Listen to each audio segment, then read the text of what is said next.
For a month now. My background is in urban planning and housing and community development.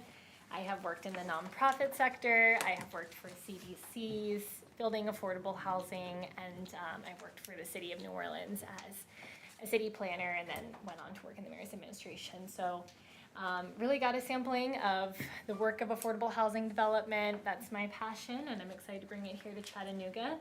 As I mentioned, I'm new, so today the tools that we're looking at are new to me, and I'm just looking forward to the opportunity to hear your reactions, digest, and move the work forward together.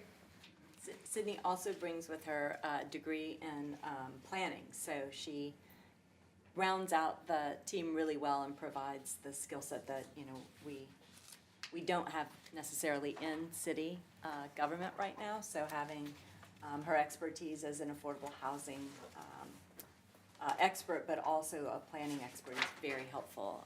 So I think you guys will enjoy getting to know her, and you'll hear a lot from her today. Thank you, Nicole. Thank you. Sydney, welcome. Okay, guys, so we have had two documents to be looking at over the last few weeks. The Housing Action Plan, which at the back of the plan in an addendum is the needs assessment that we had presented several months ago, and then we also have had the market value analysis slides. And since then, Nicole also this morning provided to me a follow-up memo that gives us some information about how we can interpret some of the data in the market value analysis that I'll forward on to Nicole later today. So I'm going to go ahead and open the floor to you all. Does anybody have any first impressions of the plan that or questions, concerns that you'd like to get some input from Nicole on?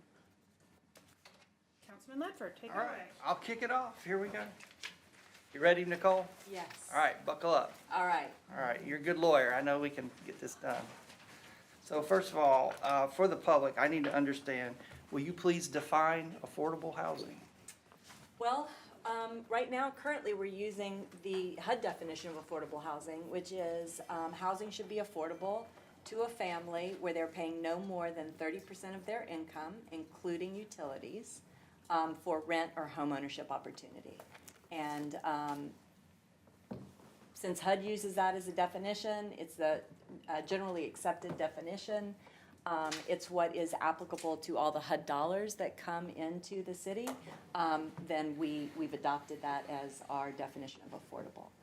Where does that compare to the term we hear, workforce housing? Well, there's affordable, let's see, how am I going to do this? So 30% of your income or less makes something affordable to anyone, right? So no family should be paying more than that. If you're paying more than 50% of your income, you're deeply cost burdened. Workforce housing fits into the affordable discussion, even though a family is considered workforce housing. It's more about the AMI level that you're serving, but even at a higher AMI level, so workforce housing has traditionally been between the 80 and 120 AMI, is what HUD generally considers workforce housing. And even though you're making between 80 and 120 AMI and it's workforce housing, you still should not be cost burdened or deeply cost burdened. So it's sort of apples and oranges. You're looking at me like I'm crazy. You can hop in if you want, but cost burden or affordability is based on how much of your income you're spending towards housing. When we talk about workforce housing, we're talking about how much you make and what the AMI level is for that housing that's being provided to a working family making between 80 and 120 AMI. I was just going to clarify for members of the public who may not know, AMI stands for Area Median Income. So the median income for not just the city of Chattanooga, but the metropolitan area outside of the city. Okay. Does this plan address workforce at all? This plan addresses Touches housing it on for just everybody. for everybody? It talks about housing that is affordable to any Chattanoogan who's either looking to rent or buy a home.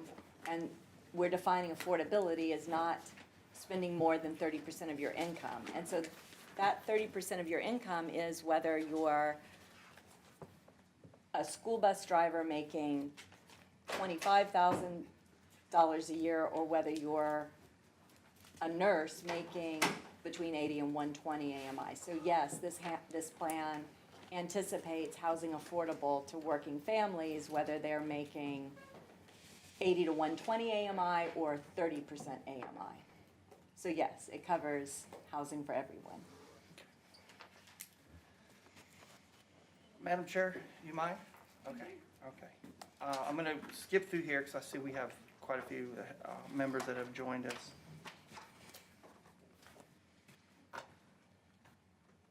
Talk a little bit about the expansion of the pilot and TIF program.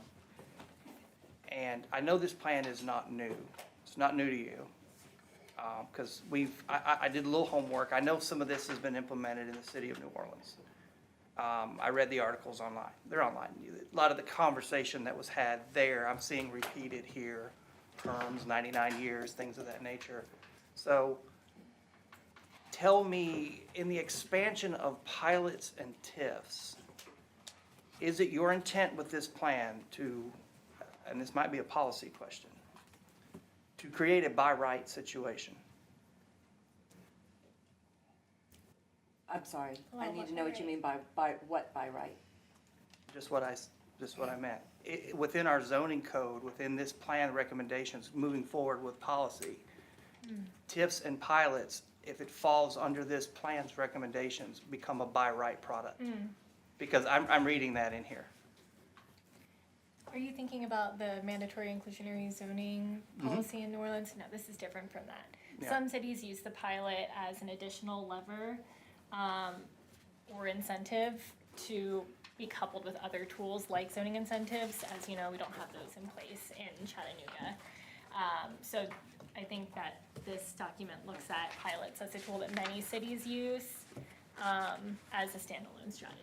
Yeah, the pilot strategy in this plan is not connected to any other zoning incentive. There is no zoning incentive Well, not yet- legally not yet. available. Not yet. Right, but right now under Tennessee law, there is no Understand. zoning incentive that's available for the production or preservation of housing below market rate.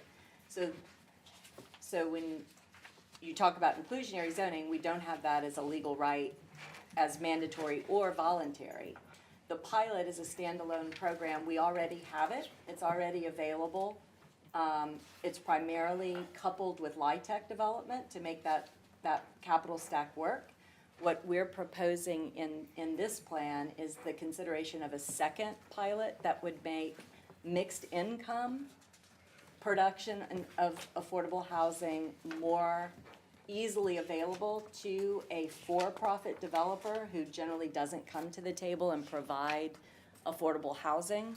It would have two options: to either provide up to 20% of 50 and 60% AMI for 15 years, or up to 30% of 80% AMI up to 15 years. So it's simply a new avenue for pilot, not tied to any zoning or land use or incentive. It is a standalone that we're just trying to make more tools available so that we can get a more mixed income approach to development, and hopefully, with interest rates being as high as they are, with money being as expensive as it is, this tax abatement will encourage mixed income for-profit developers to give us some affordability as they continue to develop new housing opportunities across the city. So I feel like we're saying the same thing. We're looking for this plan, the mayor's plan wants to expand The pilot, the pilot program and the TIF program. yes, Obviously, we're constrained by Tennessee code Yes. annotated under that, and I understand that. and I Yes. read that. But what I'm trying to get to is how will that be implemented? Who will make that decision? Is it a case-by-case basis, or does it go into the policy? Does it go into your office for pilots and TIFs to be handed out under the criteria? So under the criteria, it'll be an application process as it is now, and Sandra can speak more to the actual application process that we go through. But yes, if the pilot is agreed to, we will define it in the ordinance that's presented. Who's we? The administration will define what the criteria for the pilot would be, the amount of years. I think it's explained pretty well in the plan. And then there would be an application process with a decision as to whether those pilots should be granted or not. Okay. And I think that the details of that have not been worked out yet. But It's- it is your intent with this plan to move towards pilots and TIFs, more expanding on that will be controlled by the mayor's office. Yes. Okay, thank you. Madam Chair, if I could add one thing. Just as a reminder, though, the TIF policy is only restricted by your own policy, by the Correct. city's policy. Correct. State law does allow for TIFs to be used for affordable housing, Yes. but it has been a policy decision of the city council and the industrial development board that TIFs are not to be used for any sort of housing project. And so there's sort of a blanket prohibition on using it for housing, but under state law, It is you allowed. can use. No, a I TIF understand. for Yeah. affordable housing. Yeah, no, I'm with you. What I'm trying to get to is who's going to be approving pilots and TIFs? And this document, and if this document passes, who are we handing the keys to the pilots and TIFs to? And I think it's a real important question, given what I've heard on my years on council and years following the county commission. I think it's important for us to know who has those keys. Right. Okay. And you all still would have the keys, especially on the TIF side, because I don't think that the document doesn't change or alter the approval process for any TIF. We're creating more. Right. Okay, that's fine. I'm trying to wrap my head around all this. My second question is, when we talk about source for funding, the only thing that I have seen in this document is a tax increase. Is that the avenue that the mayor's proposing, is a tax increase to fund more tax abatements? That's the way I boiled it down one night, simply when I was cruising through this.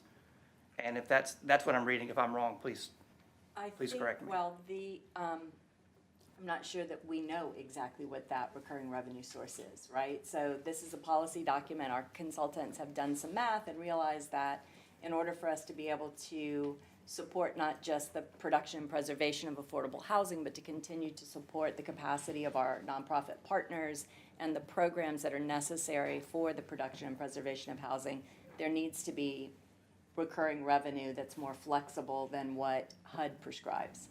And so we would love to see a recurring revenue source for affordable housing. I don't know how we meet the need without it. We can't do it alone with what we have now. Part of this housing plan states that today we have a shortage of 1,700 units for families making $35,000 a year.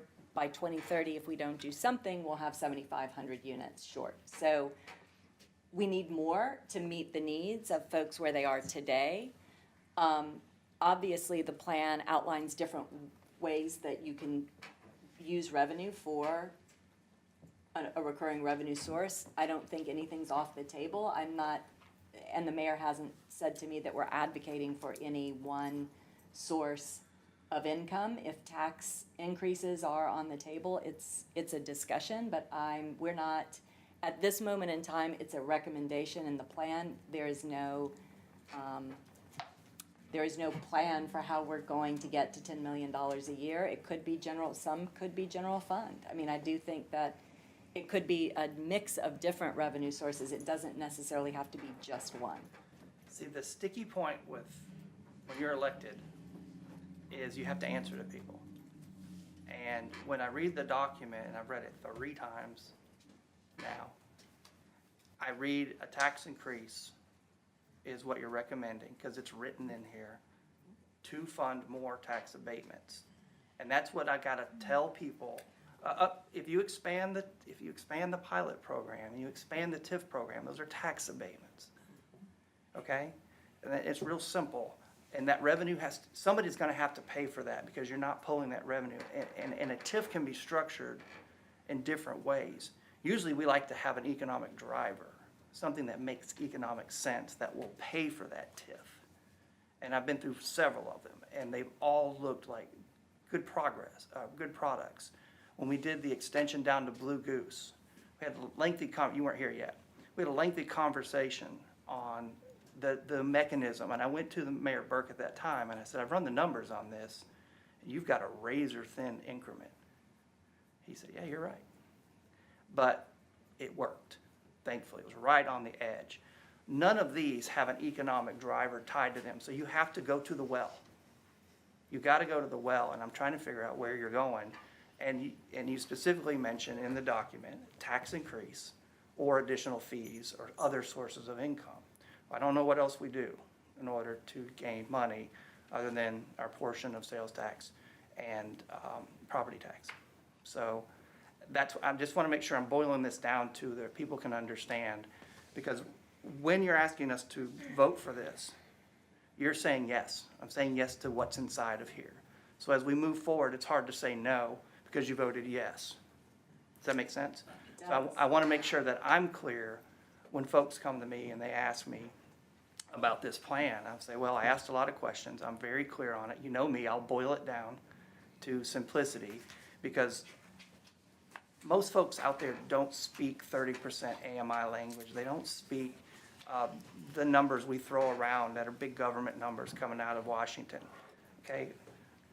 They're working their tails off to make ends meet and buy gas and put eggs and stuff on breakfast on the table and dinner. And when you go to them and you say, hey, we're gonna raise your taxes, they need to know why. We made an adjustment not long ago, and it was a really good adjustment to help our public safety sworn officers in the fire department. That was a good move. I want to make sure if you're going to come to the well again, and this document is promoting it, that we understand what it's for and everybody signs on. So that's why I'm trying to just boil this down to. And it's difficult when you say we don't know yet, because what you're asking from us, Nicole and the mayor, wish she was here, you're asking us yes or no on this policy. We don't have a choice to go, I don't know. We have a choice to say yes or no. And this is really serious about what it's outlining. I mean, we're moving into new territory. We're moving into the elimination of R1 zoning as we know it today, as this city has known it, traditional neighborhoods, by peppering soft density, which equals high density, into residential suburban areas. Folks need to understand that. I want to make sure I understand it. So I've got a myriad of things that I want to cover, but. So do you mind if I speak to the? Yes, ma'am, sure. To the funding? Yes. What the plan is intended to do is to create a policy vision for how we are going to make housing affordable to Chattanooga families. It isn't prescriptive. I don't read this plan to be static, a one-time thing. I think it changes as the needs of the community change, as financial conditions in the community change. And I don't think it's prescriptive that it says this source of funding has to come in for this type of housing. I think what it says is we're in trouble and we need more housing at every level, but we really need it to be affordable to our working families. And these are ways that you can get there.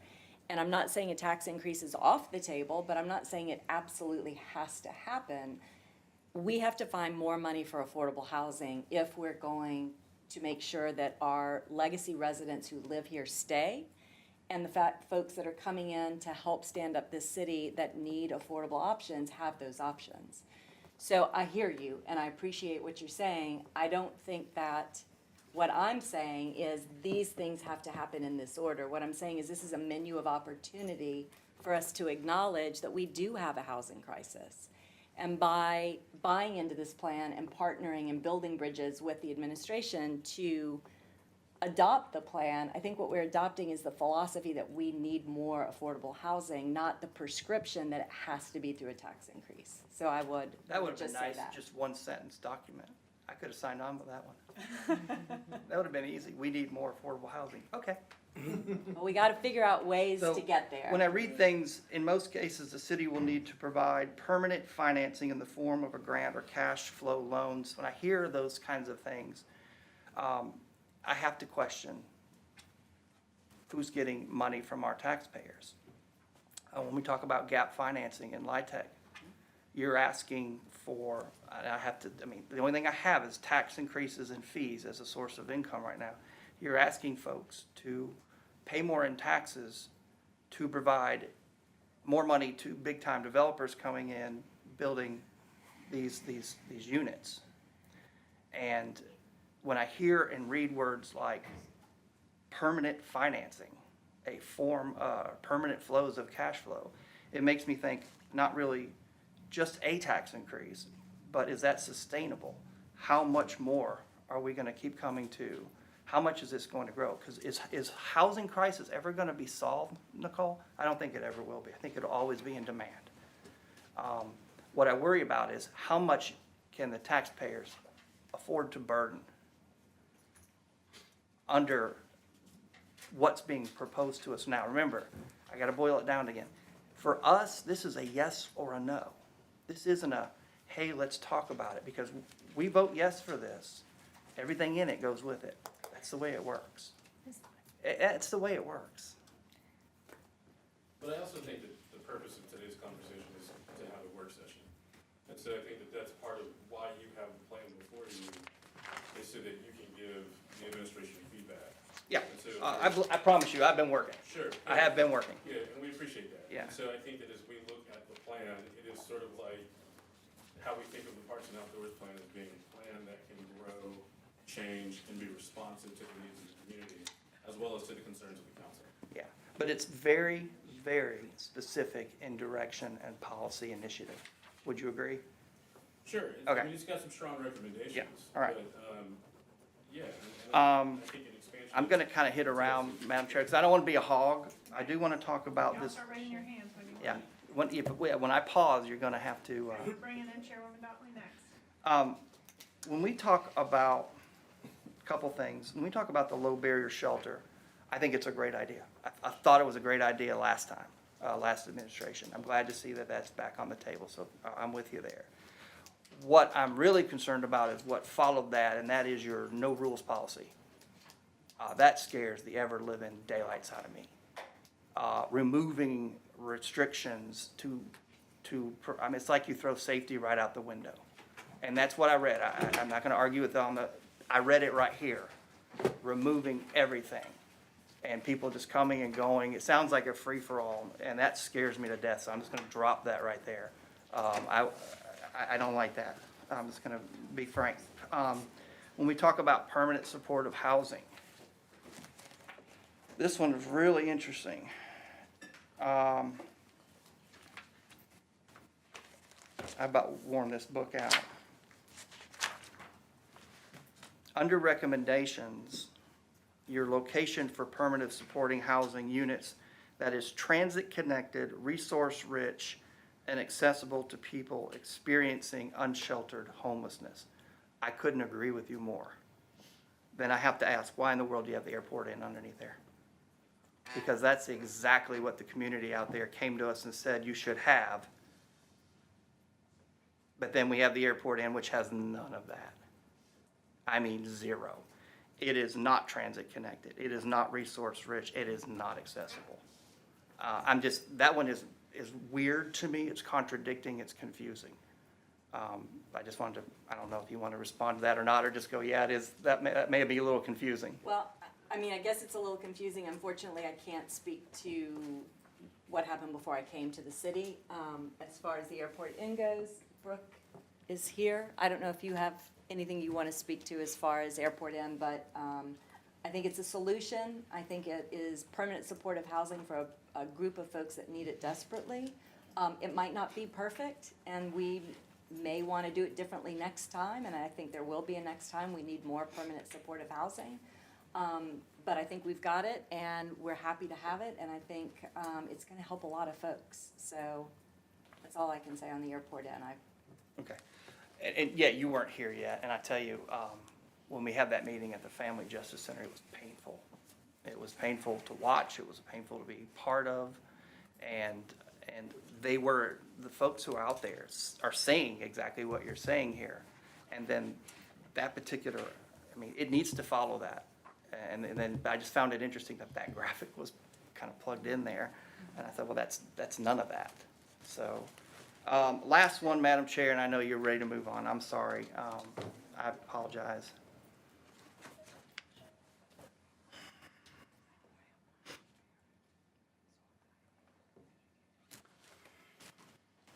Expand a little bit more, because I don't see a lot of it mentioned in here, about the importance of home ownership in fighting affordability.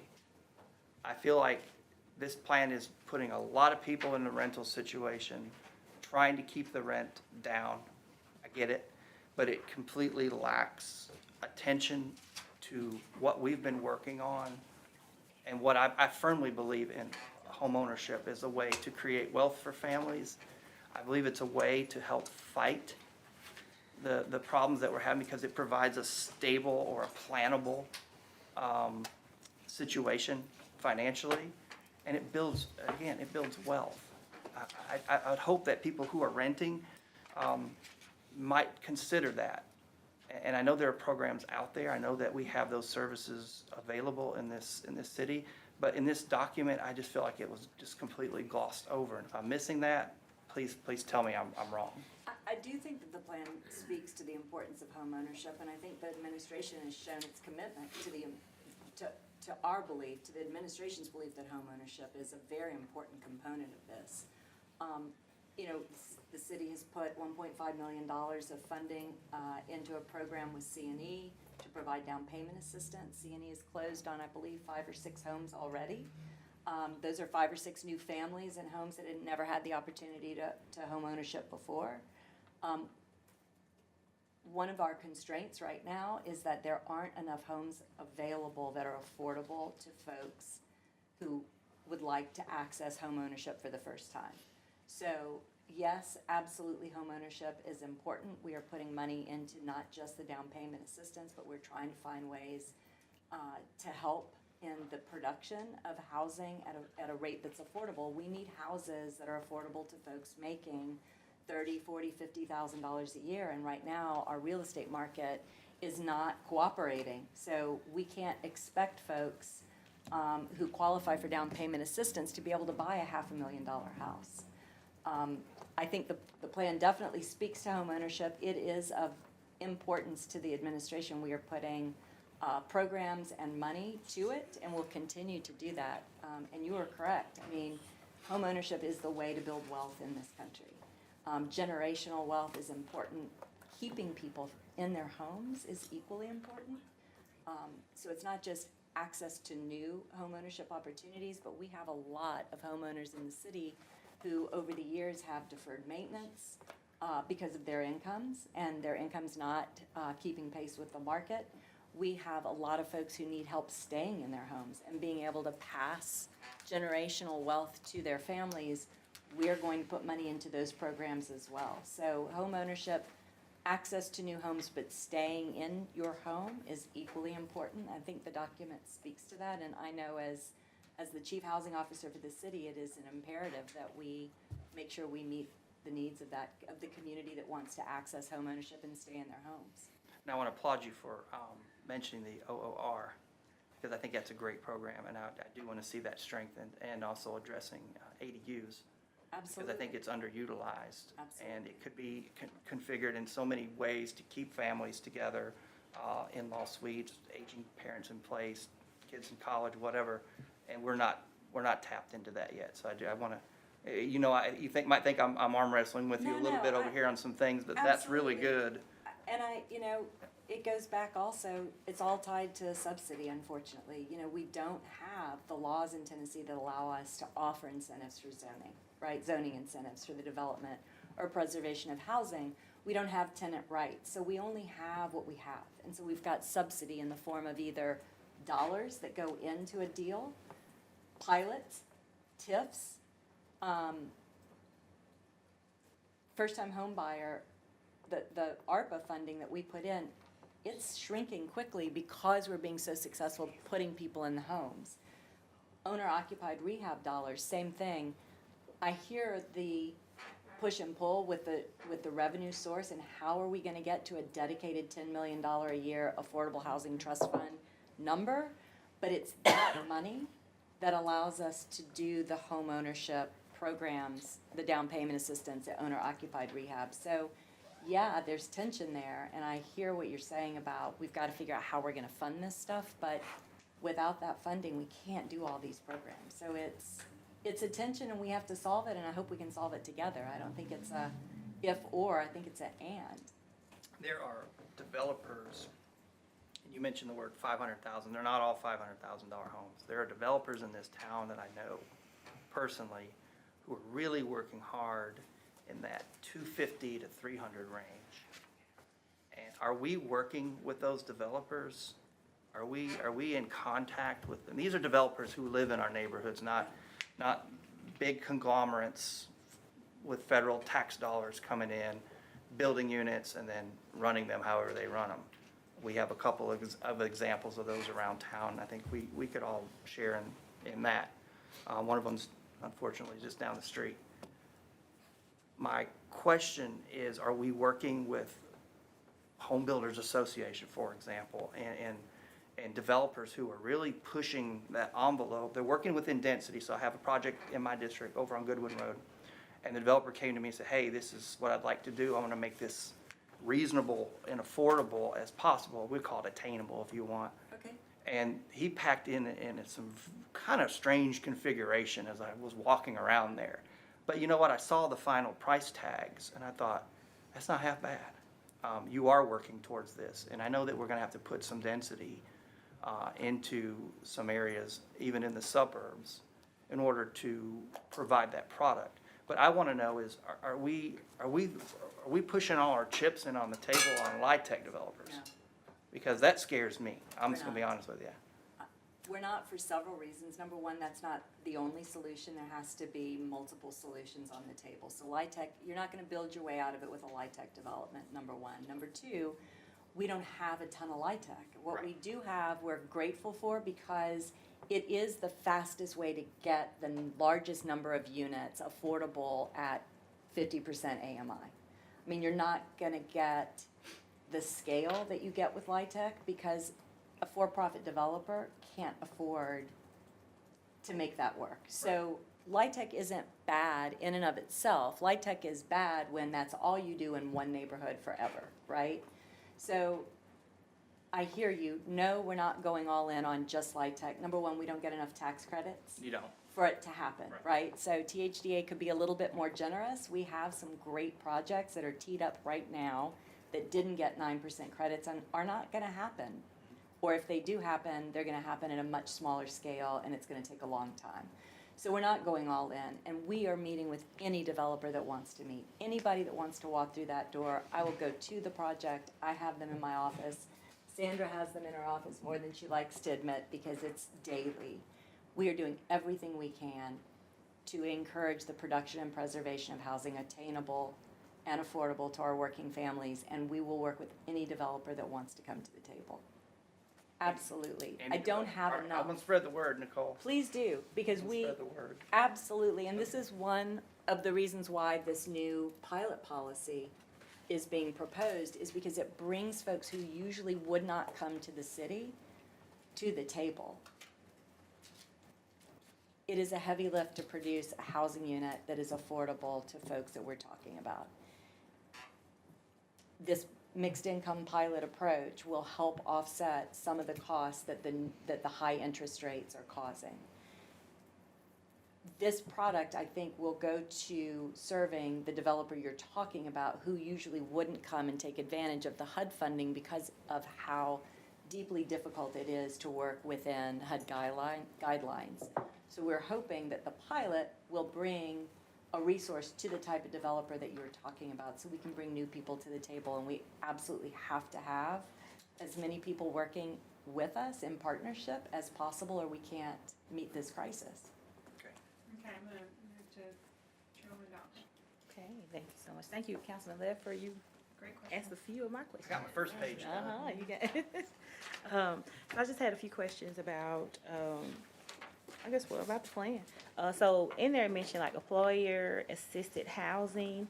I guess, could you explain that a little bit more? And then what will be their incentive to, participate? Like, how do we develop that program? That's a really great question. I was excited to see that as a recommendation. I think that we have large employers in the city who are struggling to find workers, including hospitals, including Volkswagen, including the city of Chattanooga that's also, has vacancies and is struggling. So what does that look like? I would love to see employers help us with perhaps matches for down payment assistance, right? Or maybe a savings program. If I'm a hospital worker and I open a qualified account and I start saving for down payment for home ownership, it would be great if our hospitals or our employers would say, dollar for dollar, we'll match you up to $5,000. That's a nice nest egg. I think there are a lot of different programs across the country that employers have bought into that have been successful. I think we need to do some best practice research to see what's working where and would it be a good fit for the values of our community, and then we go knocking on doors. Okay. All right, thank you, Nicole. And another recommendation was to engage lenders with mortgage products to address barriers Yeah. for households facing systemic barriers. So what would be their incentive? And given that systemic oppression is baked into the system, like it's not even a question as it, if African American or Latinx American will get a loan, the answer is going to be no. We know going into the door, the answer is no. You're not going to get one. You need to go to C&E or you need to go to through some program in order for us to get a loan. So when we look at, as that being a recommendation, and that's a very system breaking recommendation, what does that look like? Well, part of it, I think, looks like us bringing daylight to the fact that this is a problem and that the lenders have not been at the table and that the lenders have continued to perpetuate the discrimination in lending that has happened in this country, across this country for many years. I was actually encouraged yesterday, we went and had our housing resource fair. And is Ryan Murphy's with Pinnacle? So Pinnacle Bank, Ryan Murphy was there. They had a booth. They came. They've been a great partner. And he was very excited to tell me about a new loan program that they have put out for minority census tracts to encourage minorities to come to their bank for loans for down payment, for, not for down payment, for mortgages, for home ownership, or for owner-occupied rehab dollars through a home equity line of credit. I personally think that by putting daylight on what has happened has motivated the bank to be better stewards of their community and the wealth in the community. And so by making this product available and being specific about targeting to communities of color in our lower income census tracts, they're meeting us where we're leading them, right? So we can't control what they do, but we can definitely control the messaging. We can daylight bad practices. We can make recommendations on how to partner. We're coming to the table with down payment assistance. They need to meet us with making loans to the folks that need those loans. They need to help be partners in financing the production and preservation of housing. It's not just first-time homeowner down payments, right? We got to do that together. We got to figure out how to work with the lending institutions. We have some that are doing great work. C&E's been making first-time home buyer loans, mortgage loans, homeowner rehab loans available for a long time and has a good track record of partnership in the community. But we have to bring all the lending institutions to the table because it's going to take more than just one. Okay, thank you, Nicole. And I just have a few more questions. In there, it mentioned soft density. Could you explain that a little bit more on what that means? I'm going to kick it to the planner at the table to talk about density and planning. Yeah, so we've already mentioned one housing typology that I think would be included in soft or gentle density accessory dwelling units. And that's really the small scale rental housing. Usually it includes up to 5, maybe 10 units, but not your larger multifamily that would qualify for HUD funding. So perfect fit for local developers, perfect fit for small developers or even owners who want to have a rental opportunity or additional square footage on their property. All right, and then my last few questions deal with the pilot as well. And I appreciate Councilman Left for asking all the right questions. Because I do have, like LIHTC, like I said, in and of itself is not bad, but given what I've seen in my district, LIHTC is the management of it is just poorly done. So in looking at this new 2-track, because I think the 2-track idea is a good idea, it just needs to be fleshed out a little bit more. So in regards to the length of the mandated affordability, why 15 years? So 15 years is aligned with the requirement for LIHTC and is generally accepted because you have to meet LIHTC development affordability periods. And so in an effort to not complicate 2 different pilots with 2 different time periods, we carried over the 15-year time period. Okay. It also has to do with the pro forma and figuring out the capital stack, and so our consultants, and I think perhaps Councilmember Hill, you were in a discussion with them where they kind of showed you where the tipping point was to where it didn't make financial sense for a developer, especially a for-profit developer, to take advantage of the pilot, is the number of years and how the level of affordability over those years, and at some point you get upside down and it doesn't make sense. So 15 years for the amount of affordability is where the sweet spot was, where a developer can still put a little bit of money in their pocket at the end of the day, but offer us affordability as well. Okay. And then for the unit mix, I just want to, I like the unit mix, no concentrated poverty, because that's what has happened over, when you were talking about putting the same thing in the same neighborhood over and over. Right. And so I do like the idea of at least 70% of the units must not be income restricted, and the project must demonstrate a range of rents. So I think that helps the entire community, so I like that. In regards to the approval process, it says rolling applications as opposed to deadlines, instead of having like a deadline for when these are due. And I know at one point it spoke of our process being faster and more predictable. So how would having a rolling deadline make our process faster or make it more predictable? Especially if most of the time it's coupled with a LIHTC, it more than likely be coupled with a LIHTC Well, application. The current pilot program is really mostly coupled with LIHTC. The new one on a rolling basis would mean people would be more ready for that pilot. So they would come to us as their project is ready for development, and they wouldn't have to come within a time period. We wouldn't want to say January 1st to January 30th, you are allowed to apply for a pilot, and all the pilots are going to be given out on that deadline, and then have projects that reserve the pilot but then can't get off the ground and don't come to fruition. And so then we've sucked all the milkshake out of the cup and we don't have anything left for the next person that comes when they're ready. So by letting you come when you're ready, it shows the city that you have a valid project that's feasible and ready for finance and that can take advantage of that pilot, and you're not making promises for something that may not happen. So it's just further in the development timeline so that you come as you're ready, as opposed to just one point in time at the beginning of the year. Okay.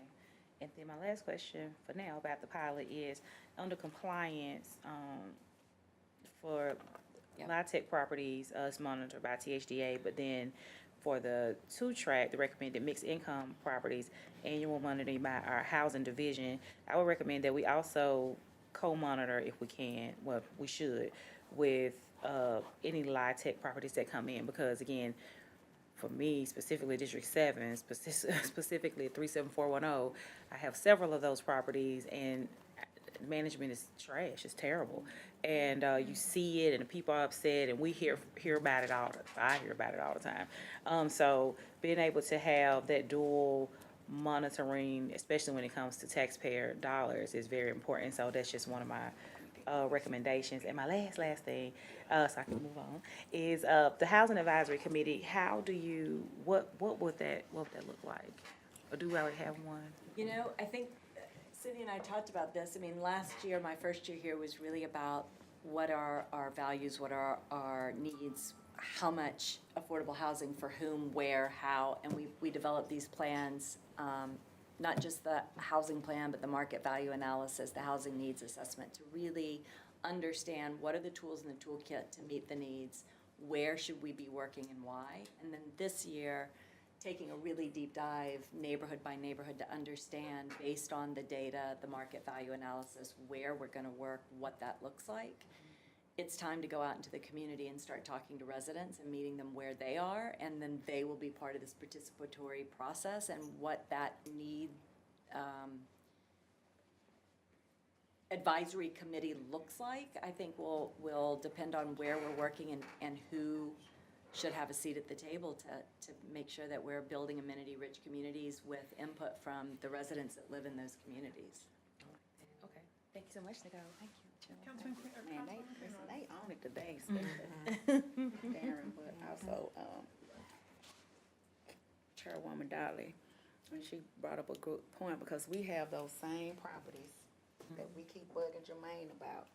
And because we're saying we want people to be housed in affordable housing, what I've seen in black communities is we continue to live in these housings that's very dilapidated. They need to be condemned.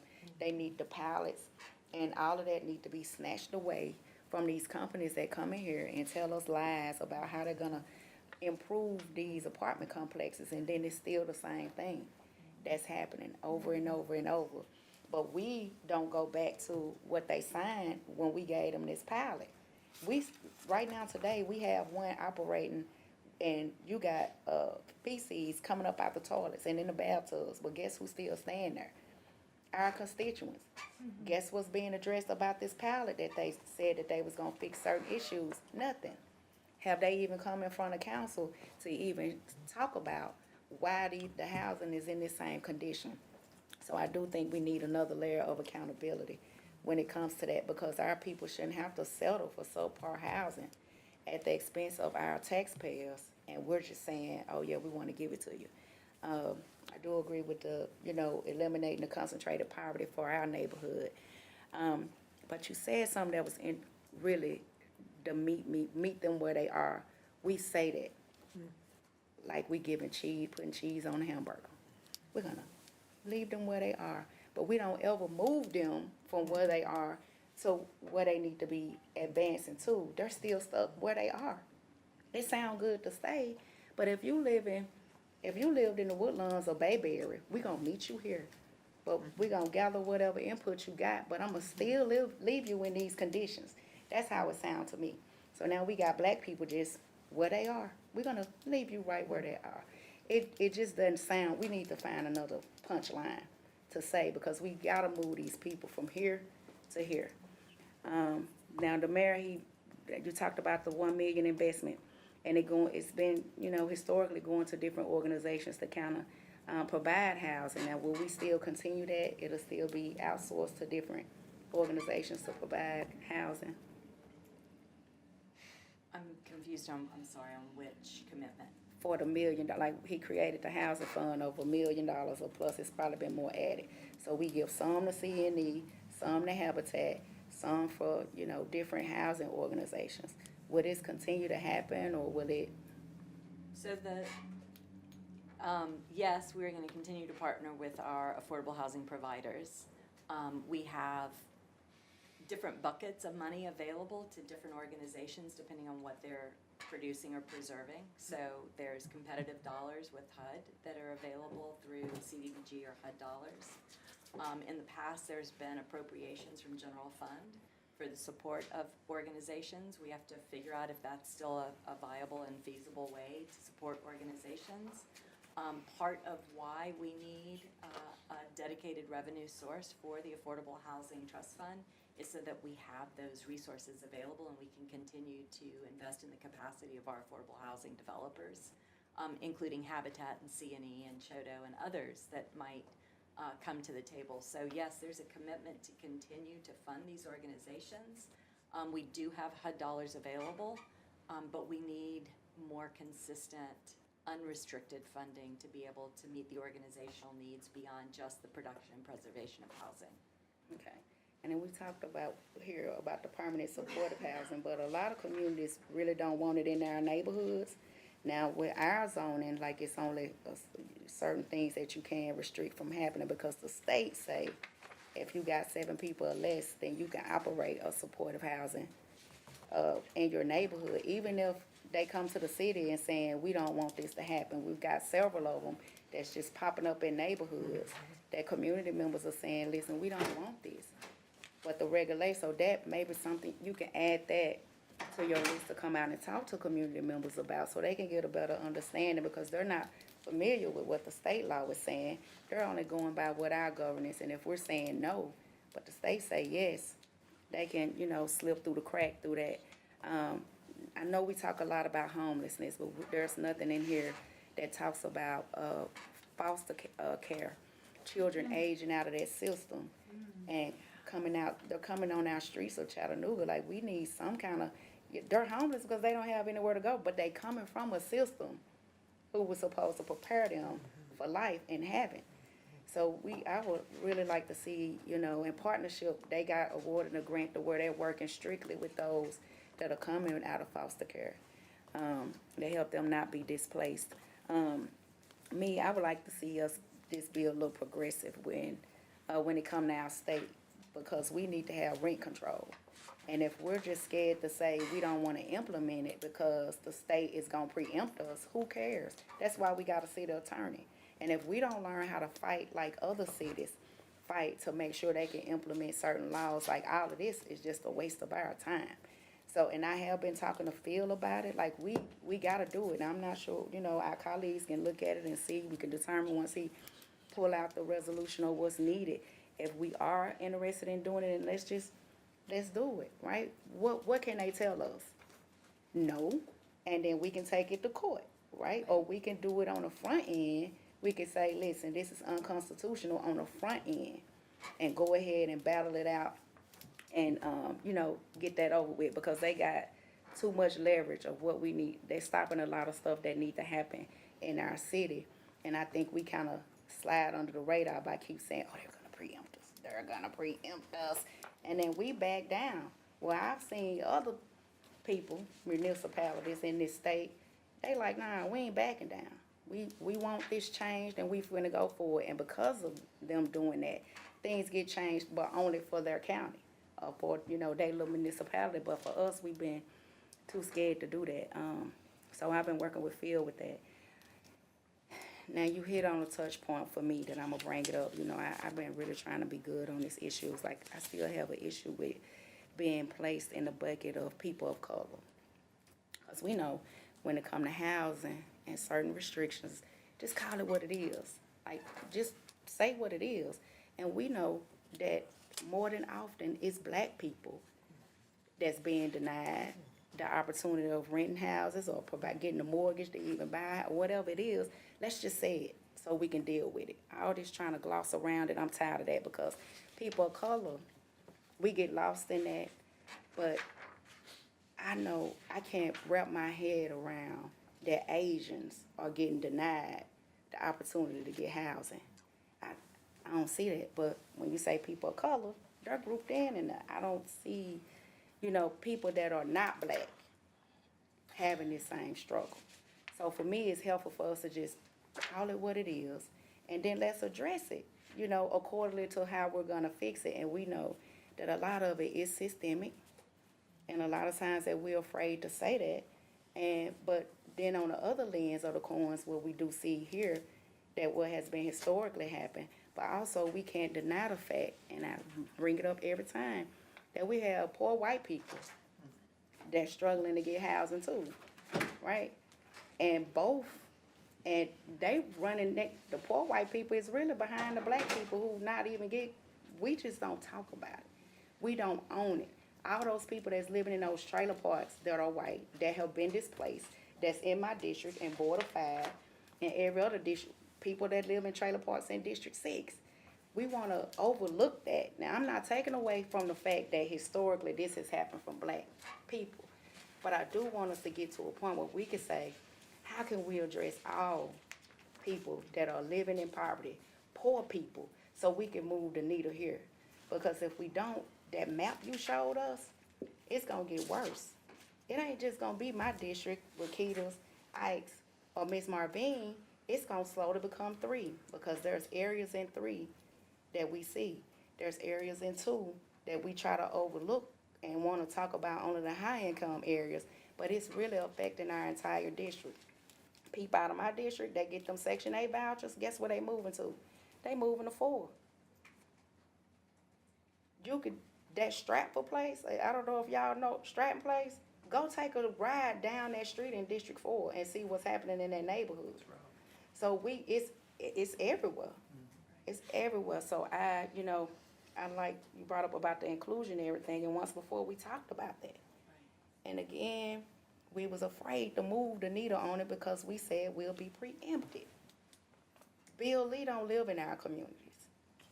Majority of them state representatives that represent us, they don't even come and communicate about what's happening or take a ride in our neighborhoods unless they coming for a photo op. So for us to be afraid to say what we need for our city, like that's an issue for us, because every district is struggling, like literally struggling. Listen, I'm just really tired of hearing about the plight of black people only. But if we're not gonna implement solutions that's gonna help my community or my people, black people specific, move forward, why we keep having the same conversation? Now, I can't speak for my colleagues, but for me, it bothers me. We've been having this conversation for I don't know how many administrations. We know what the issue is. Like, we don't have to keep coming up with these, if the next mayor get in place.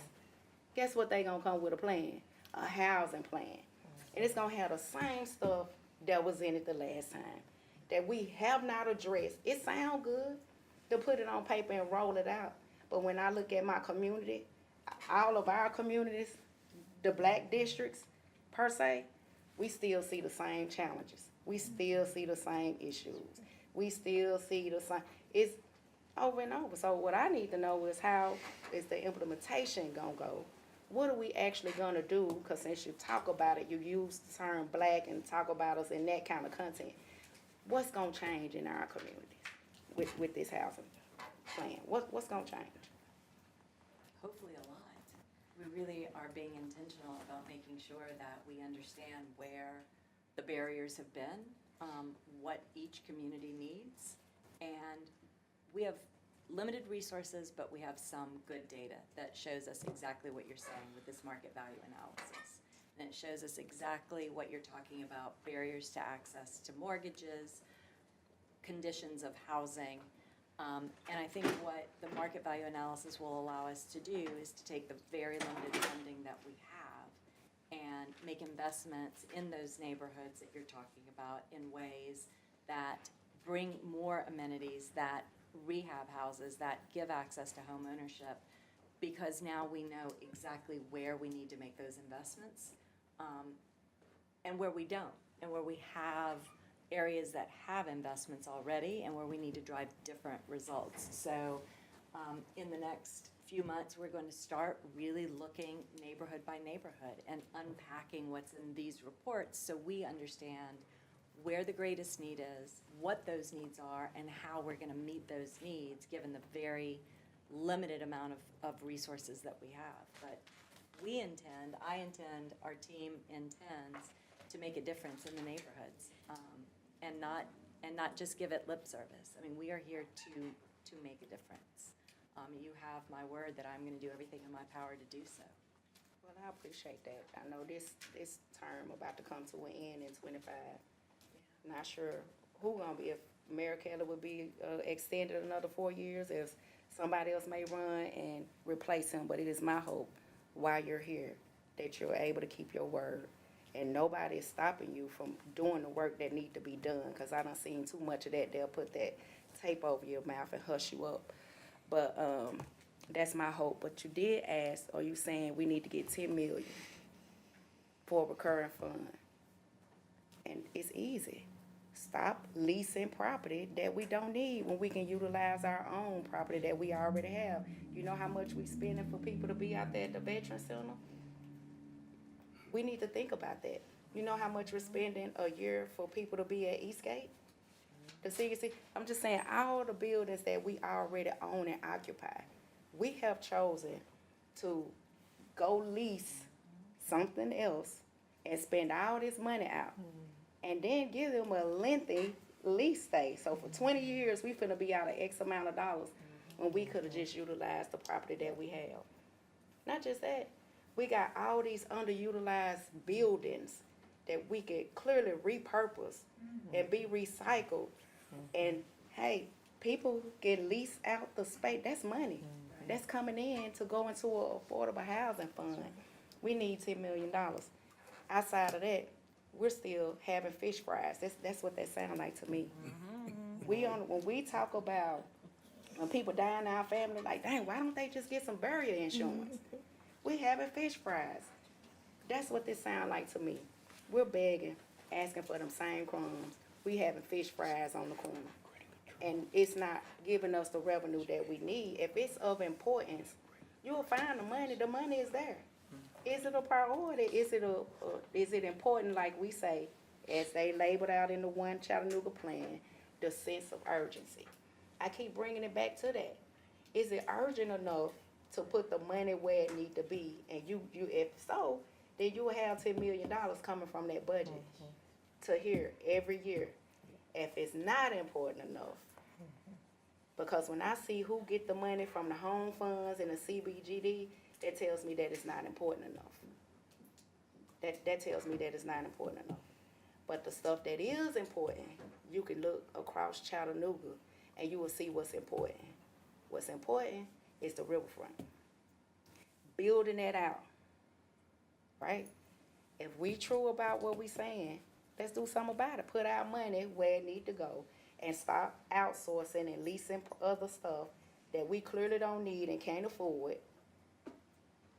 And do what we supposed to do to make this happen. That's all I gotta say.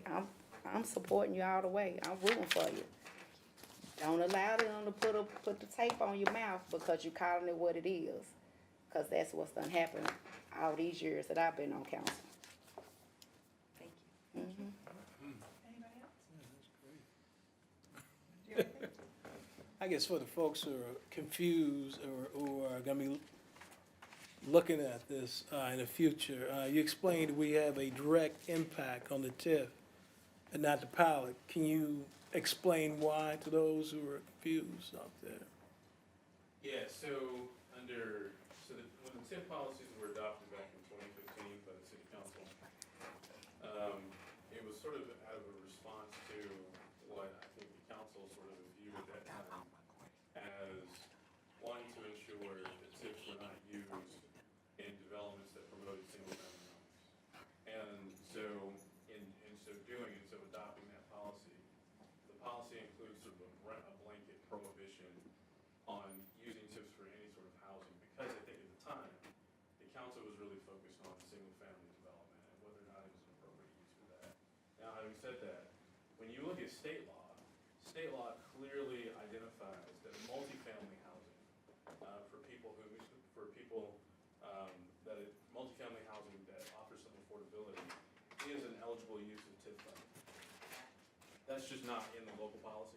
And so what Nicole is presenting in the housing action plan basically just says align the local policy with what's already permitted by state law so that the local policy isn't more restrictive than state law, so that if you do have an affordable housing developer who comes along and wants to use a TIF for an eligible multifamily affordable project, then they should be allowed to do that, just like they could do in any other part of the state. That's it.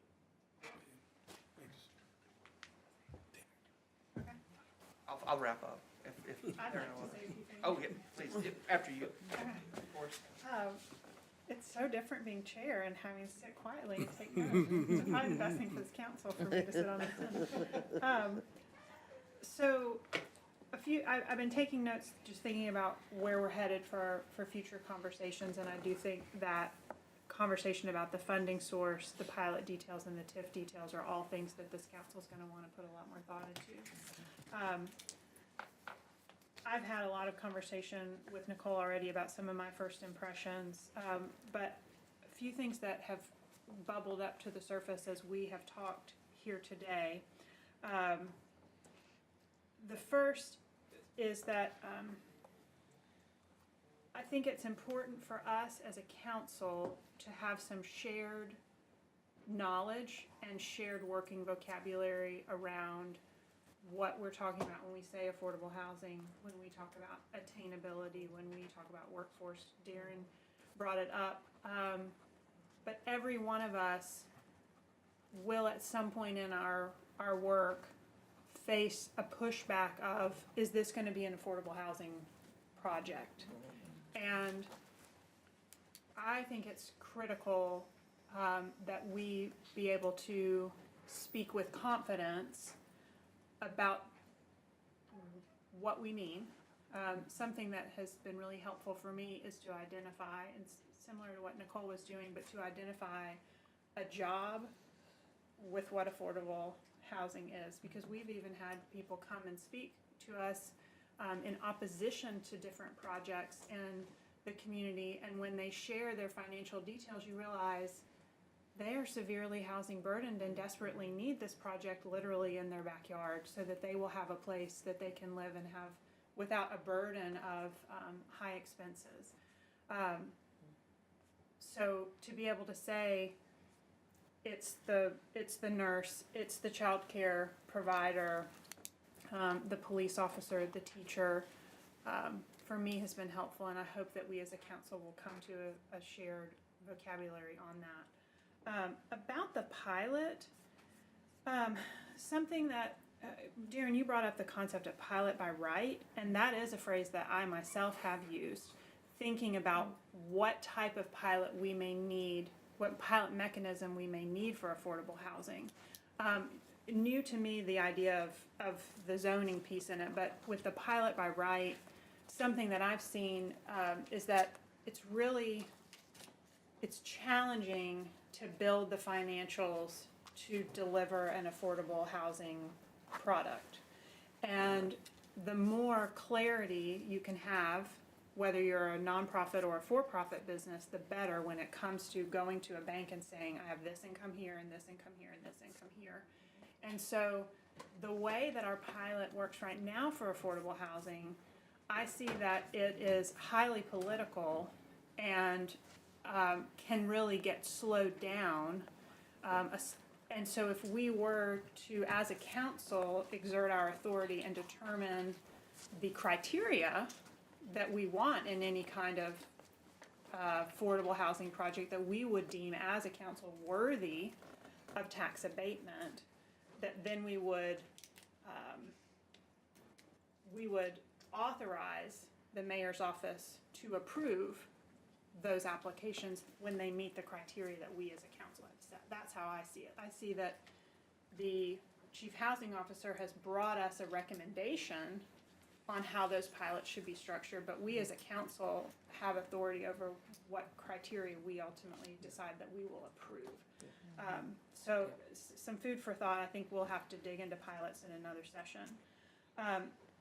And the other thing that that came to light when I first was reading this, and I spoke to Nicole about it, is what are the guiding values of our housing plan? Is it affordability and only affordability? Is it building healthy neighborhoods? And Nicole brought up in this session, she talked about amenity-rich neighborhoods, that the goal being that people would have variety of housing choice costs in any portion of the city that they might like to live, not relegating a particular income group to a certain part of town. So I do think it would be useful if we had some shared values for this plan. And then finally, Nicole and Sydney, something I want to put an arrow on for you as folks that are new to our city. I was really interested by what Chairwoman Dotley and Councilwoman Coonrod pointed out, well, and Councilman Ledford as well, about the question of, are we bringing in for-profit or nonprofit developers from out of town that don't necessarily have the level of accountability that our internal, that people who are working and living in our city, who are home builders in our city, who are multifamily builders in our city, they have a baked-in level of accountability. And I remember some of the questions, pointed questions you had advocating for District 7 when we were looking at some other projects and management. And so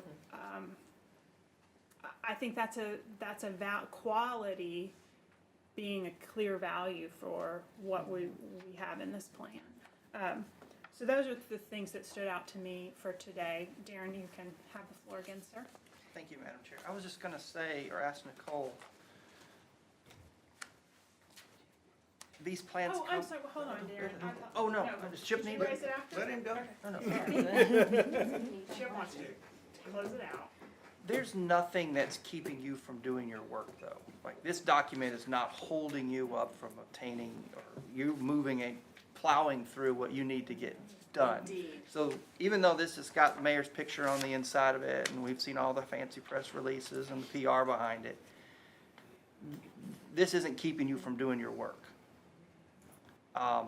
Is that, would that be fair? The plan? The plan? No, it's providing support for the initiatives that. Sure, it we've gives, already it gives a started. foundation for future policy recommendations, I'm sure. Absolutely. Okay, but it's not keeping you, because, I mean, you can still, you're still doing a great job up there, without a yes or a no on this document, Correct. correct? I just wanna make sure we pointed that out, that we're not, I don't want this council to be accused of holding up. Yeah, we're not required to ratify this. Yeah, we're not required to ratify Oh, this no, for not you at all. to. I'm sorry, I okay. misunderstood. No, not Yeah. at all. Okay, that was, thank you for that clarification, We're not Madam Chair. gonna hold We're up not the- required to the urgent- ratify this. No, the Okay. urgency is there, and we're not gonna stop Okay. what we've already started, and we're gonna keep doing what we're doing, because it's what's right. Yeah, well, Absolutely. I appreciate you listening to Oh, absolutely, thank you. my first page of questions Not a today. problem. Can't wait We'll for have another page 2. session. Okay, Councilman Henderson. Thank you, Madam Chair. I want to pick up on something that Councilman Ledford really kind of started off on. And Chief, I've mentioned this before, is sustainability. You know, we talk about creating a dedicated revenue source, and then obviously that, the thought comes to my mind, taking $1 out of my pocket and giving it to somebody else. That's creating a dedicated revenue source. And then my mind goes to, if we do that enough, then do we create a problem of this city becoming affordable to the people that it's affordable to now? So what I don't wanna do is create a problem that we can't sustain in trying to eliminate a problem. And I think we need to be real careful, because I think with any TIF or any pilot, and I asked this question with the bin, what impact does it have on our budget? I think any decision that we make in this council has to be made through the lens of what impact does this have on our budget? Are we creating a small snowball now that starts rolling downhill and starts gathering more snow, and it becomes this great big snowball that becomes unsustainable? And that's what I would really like for us, Chief, to look at as we craft and we create this policy. Because I certainly don't want to create something that becomes a burden to our citizens here in Chattanooga, Or for future generations. for Yeah. future generations. Absolutely.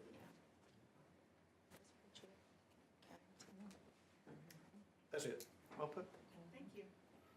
Thank you, Councilman. Does anybody else have anything? No, they actually asked every question I had, so, All right, yeah, I'm good. great. Well, appreciate the clarity that you have brought to this conversation and the ideas that you brought to this council. And as much as we don't have to ratify it, I think this is such an important issue for our community that it's important that we have our hands in this work Absolutely. on a regular basis. So we can regroup on, maybe people could let me know if you're interested in having another work session. And Nicole and I will talk about the timing for when we would choose to bring back more conversation specifically around policy that this council would be responsible for guiding, for that being the TIF policy and the pilot policy in particular. And then the revenue item, when the time comes. I think that we need to go ahead and wrap it up. I will adjourn us, 3:21, we'll see you at 3:30 in the main room. Thank you for this opportunity, I really appreciate it, I hope we can continue talking. Yeah, it was good. Thank you, yeah, it's really good. It is.